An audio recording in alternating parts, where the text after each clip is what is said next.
Hello JE warriors, welcome to mission Jeet. और अगर आप अपनी जेई की परफॉर्मेंस को इम्प्रूव करना चाहते हो तो इस वीडियो को ध्यान से और आखिर तक जरूर देखें। इस क्लास का प्लान सिंपल है। 2025 जेई मेन के पीवाईक्यूज हम लोग डिस्कस करेंगे और उसमें जो ट्रैप्स है जिसकी वजह से सिली मिस्टेक्स होती है या फिर उस क्वेश्चन को सॉल्व करने के लिए मोस्ट इफेक्टिव या फास्टेस्ट मेथड क्या है ये आपके साथ डिस्कस करेंगे। तो कॉपी पेन रेडी कर लो, बिना टाइम वेस्ट करे हुए let's start with these PYQs. अब कार्बोक्सिलिक एसिड के क्वेश्चंस ही बहुत कम थे, टोटली शायद 4-5 क्वेश्चन है। तो कंसिडरिंग जो टाइम भी हो रहा है वो 4-5 क्वेश्चन निपटा देते हैं, अमीन्स के भी शॉर्ट नोट्स बना लेते हैं, फिर एट मैक्स होगा शायद कि अमीन्स के क्वेश्चंस रह जाएंगे थोड़े से, वो नेक्स्ट टाइम एडजस्ट कर लेंगे। और नेक्स्ट टाइम फिर बायोमोलिक्यूल्स भी खत्म कर दें, आपका फिर ऑर्गेनिक कंप्लीट हो जाएगा बिल्कुल, उसको फिर साइड रख सकते हैं। उसके बाद फिर रिज्यूम कर लेंगे अपना फिजिकल इनऑर्गेनिक वगैरह से जो भी करना है, नेक्स्ट टाइम बायोमोलिक्यूल्स कर लेंगे। ठीक है, इसके क्वेश्चन देखते हैं। हाँ, उसकी ज़्यादा इंपॉर्टेंस फील हो रही है, सबका यही मानना। ठीक है, इसमें कोई किसी को इशू नहीं ना, इनऑर्गेनिक पे फोकस कर लेंगे ज़्यादा। इन क्वेश्चंस को देखो साथ में। ठीक है, compounds that produce CO2 with aqueous NaHCO3। ठीक है, अब देखो कार्बोक्सिलिक एसिड देखते ही, ठीक है, अंदर नहीं मैटर करता कि बेंजीन रिंग है नहीं है क्या है, उससे कोई लेना देना नहीं है। ठीक है, कार्बोक्सिलिक एसिड्स वाले करेंगे हमेशा एक तो ये चीज।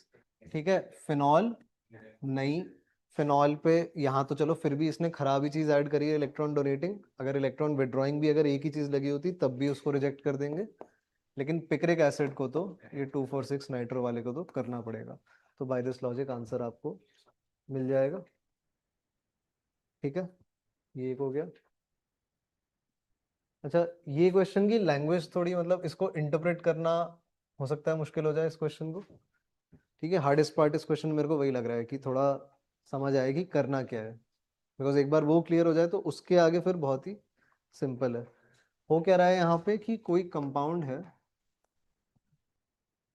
ठीक है, जिसके ऑक्सीडेशन विद KMnO4H+ गिव्स ये, और उस कंपाउंड के अंदर अगर वो 2 मोल हाइड्रोजन अब्सॉर्ब कर रहा है, ये इसने एक तरीके से डिग्री ऑफ अनसैचुरेशन दे रखी है। ठीक है, और वो रिंग्स नहीं है, बिकॉज रिंग्स नहीं KMnO4 से खुल जाती, सिंपली खुलते क्या है, डबल बॉन्ड। ठीक है, एंड ये चीज भी समझ आ रहा है कि आपके चलो 2 डबल बॉन्ड है मॉलिक्यूल के अंदर, लेकिन सॉर्ट ऑफ ओजोनोलिसिस टाइप जो आप कर रहे हो, बन रहे हैं आपके ये 3 कंपाउंड।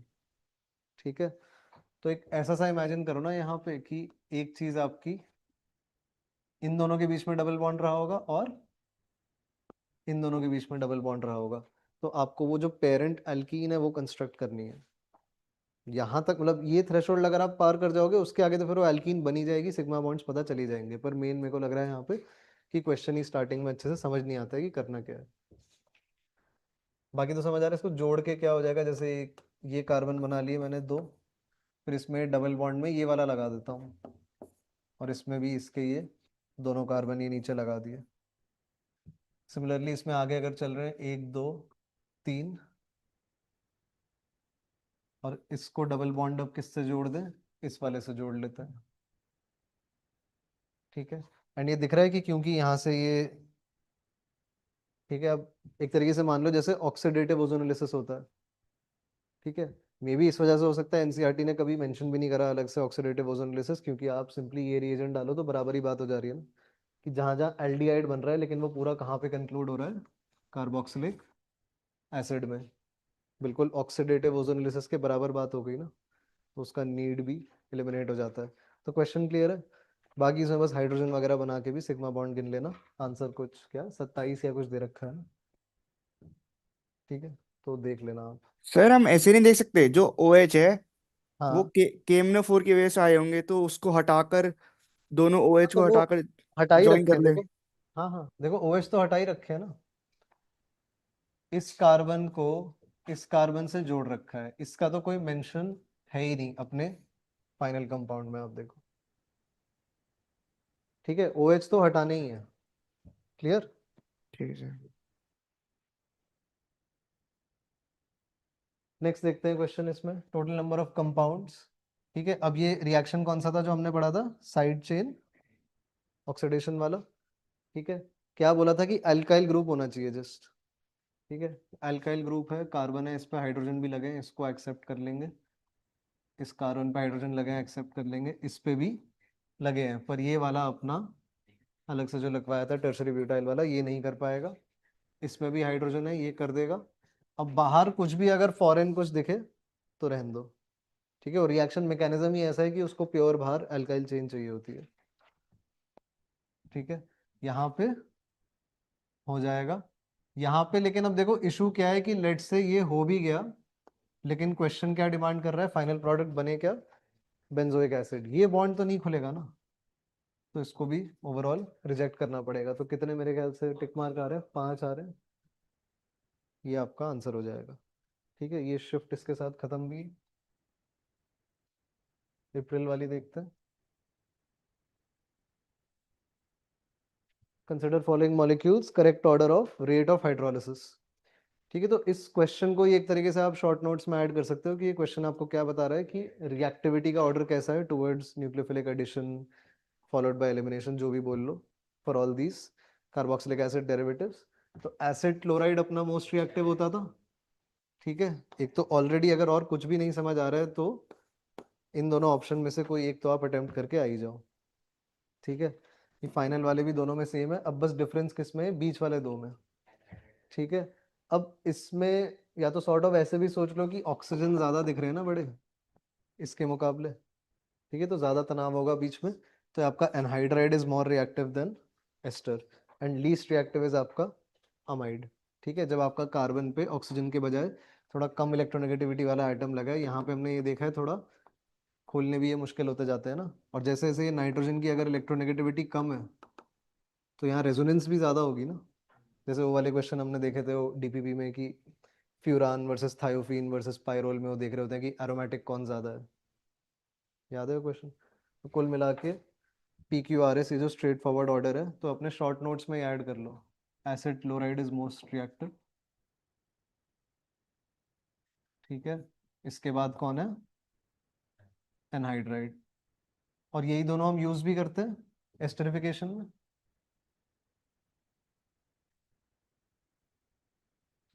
लास्ट में आपका एस्टर की रिएक्टिविटी कम है, एंड आपका लास्ट में अमाइड।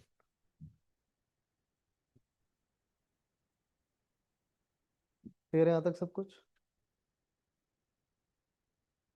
ये क्वेश्चन देखते हैं।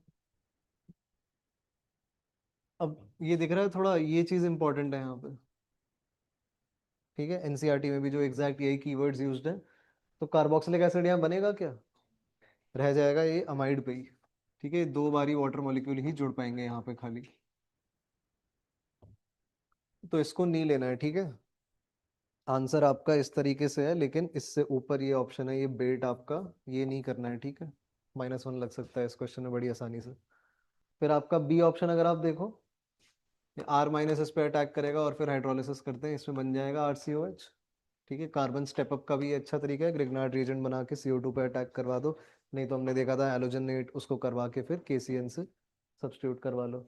ये वाला जो आपका है, अब ये तो पिछली क्लास में देखा है SnCl2 वाला स्टीफन रिडक्शन जो, तो इसमें तो एंड में एल्डिहाइड बनता है।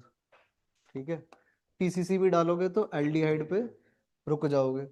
लास्ट वाला अगर आप देखो, अब इतना जो पोर्शन है दिस इज रोजनबर्ग रिएक्शन, तो इसमें तो बेंजाल्डिहाइड बनती है, लेकिन Br2 वाटर होता क्या है, माइल्ड ऑक्सीडाइजिंग एजेंट आपका। ठीक है, तो अब बन जाएगा बेंजोइक एसिड। ठीक है, तो इस तरह से आंसर है BE। ठीक है, पर AB इसमें टिक हो जाने का चांस है। क्लियर है ओवरऑल क्वेश्चन। ये वाला रिएक्शन जो है Br2 वाटर वाला नेक्स्ट क्लास में भी यूज करेंगे, बायोमोलिक्यूल्स में भी हो। ठीक है, ऊपर वाला वो CHO ऑक्सीडाइज करके जो ग्लूकोनिक एसिड बनाते हैं, दोबारा भी देखेंगे इसको। लीस्ट एसिडिक कंपाउंड कौन सा लग रहा है। ठीक है, अब आपका देखो, ये तो आपको पता ही है कार्बोक्सिलिक एसिड तो है एसिडिक, इससे भी ज्यादा स्ट्रॉन्ग एसिड होता है सल्फोनिक एसिड, इस वजह से प्रायोरिटी सीरीज में इतना ऊपर होता है। मेन तो आपको सॉर्ट ऑफ लास्ट में स्ट्रेस जो है किनको कंपेयर करना है, ए और डी को। अब भाई कार्बन चाहे कितना भी बड़ा हो जाए, sp हाइब्रिडाइज ही चाहे हो जाए, इसका मतलब फिर भी ये नहीं होगा कि वो ऑक्सीजन को ही बीट करने लग जाए।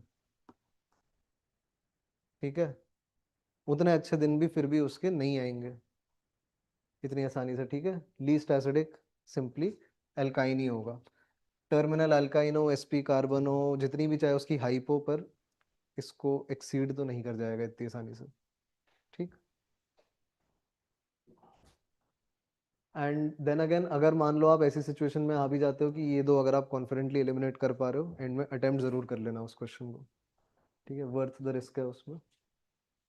यहाँ पे देखो, which of the following compounds is least likely to give effervescence, again की सबसे कम एसिडिक कौन है। अगेन इसमें ये दिख रहा है कि आप ये अच्छा खासा ज्यादा एसिडिक है, ये वाला भी गारंटीड करता है, हमने पढ़ रखा है, और यहाँ पे तो इसको और बेटर ही कर रहा है ये। आपका एंड में अगेन कंफ्यूजन आएगा इन दो कंपाउंड में। ठीक, अब क्या करोगे, फिनॉल वाला नहीं। और देखो ये भी बताया था ना, फिनॉल पे अगर जस्ट एक लगाओ नाइट्रो तो नॉट गुड इनफ NaHCO3 के साथ। ठीक है, इसमें एक तरीके से समझने की कोशिश करना कि एक H+ पूरा पूरा एक्स्ट्रा पड़ा हुआ है बिना बात के, ये आसानी से दे देगा उसको। ठीक है, आपका जो एनालीन है वीक बेस, वो लेकिन रिएक्ट हो रखा है किसके साथ, HCl के साथ। तो एक तरीके से तुम्हारा इमेजिन करना कि पानी में डिजोल्व होके हाइड्रोलिसिस वगैरह, एनालीन HCl अलग अलग करो और फिर HCl को NaHCO3 से रिएक्ट करवा दो। ठीक है, ऐसा सा विजुलाइज करना है ये यहाँ पे, दिस इज विलिंग टू, ठीक है, let go of this H+ बहुत ही आसानी से। ठीक, अरे ठीक है, कंफ्यूजन लेकिन यही आना था इन दोनों की एसिडिक स्ट्रेंथ में, बट हाँ ये ज्यादा स्ट्रॉन्ग एसिड है। आंसर यही। अच्छा, तुम भी जब कह रहे थे तो डायरेक्ट आंसर ही बता रहे, सॉरी। ठीक है, ये वाला क्वेश्चन भी थोड़ा अजीब सा है, थोड़ा मतलब यूज टू नहीं हो, ऐसे कन्वेंशनल नहीं है, ऐसे सिमिलर सिमिलर क्वेश्चन नहीं कर रखे। क्या लॉजिक है यहाँ पे। ठीक है, अब देखो इनिशियल मिक्सचर में क्या क्या है। ठीक है, ये सब ऑर्गेनिक कंपाउंड्स किस में डिसॉल्व हो गए आराम से, ऑर्गेनिक एक कंपाउंड में। ठीक है, अब जो आपने डाला है इसमें NaOH सोल्यूशन, तो उसमें तो सॉल्वेंट क्या है, पानी, तो दो अलग अलग लेयर बनेंगी, ये इमेजिन कर पा रहे हो। ठीक, तो इनिशियली सब कुछ ये ऊपर they have a higher affinity की एस्टर वाली लेयर में डिसॉल्व हो रहे हैं तीनों कंपाउंड अपने। ठीक है, एज ऑफ नाउ नीचे पानी में नहीं है कोई भी, यहाँ पे क्या है OH-। अब यहाँ पे दिमाग ये लगाना है OH- इनमें से किन वालों को खींच सकता है अपने साथ रिएक्ट करने के लिए। क्लोरोबेंजीन का NaOH के साथ रिएक्शन होगा क्या नॉर्मल कंडीशंस में, 623 केल्विन और 300 atm प्रेशर चाहिए था।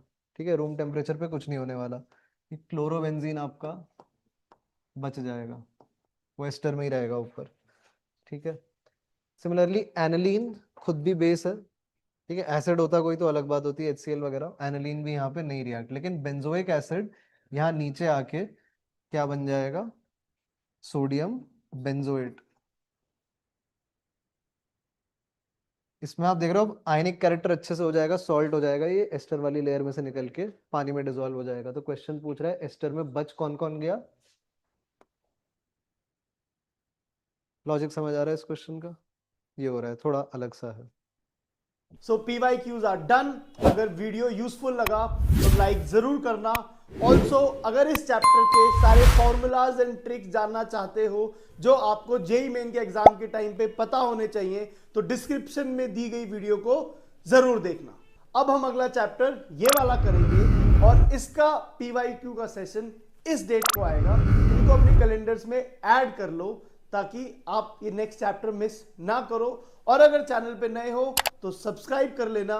Keep pushing yourself, don't give up, and let's meet in the next class. Go for Jeet.